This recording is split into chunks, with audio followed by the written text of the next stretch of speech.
بسم الله الرحمن الرحيم والصلاة والسلام على رسول الله. وعن أدو سلام يا رير مانديرا غاسهان dadka ku nool Mandera East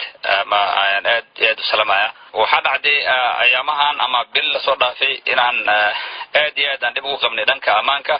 al-shabaab iyo wixii la halmaalayeen dhibayeen oo aad iyo aad reer Mandera ahaan aan ugu mashquulsanaynay waxa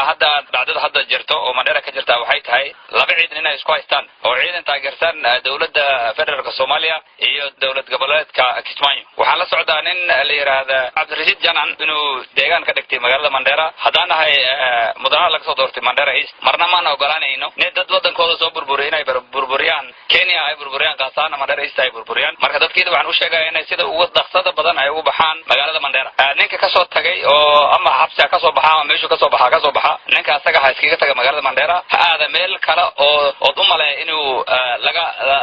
laga soo dhaweynayo kama soo dhaweynayna Mandera diyaarnu uma nahin inuu sii joogo magaaladaas waxaan u sheegaynaa meesha ayada meel faayn karta ma ahan diyaarnu ma nahin inaan ku soo dhaweyno reer Mandera ahaan marka waxaan ku sheegaynaa sida ugu degdeg badan inaad ugu baxdid magaaladaas meel alla meesha laga soo dhaweynayo aadid annaga iyo reer balad xawa dibna ma dhaxyeelo laba magaalo ay saaran waa balad xawa iyo Mandera ganacsi baa ka dhaxeeyo walaalnimo ayaa ka dhaxayso digaal marka Soomaali laga keenayo magaalada la keenana annaga diyaar uma nahin hadaan ahnay madaxda iyo shacabka reer Mandera East baadaan ahnay tan kala ciidankaas oo isku haystay magaalada balad xawa oo soo gudbeen oo dhanka Kenya u soo gudbeen hadii aad Kenya taageero ka haysataan iyo hadii kalaba dadweynaha Mandera degan hadii madaxdoona nahnay ma ogolaanayaan diyaarnu ma nahin inaad meesha sii degnataan wax kasto awoodayda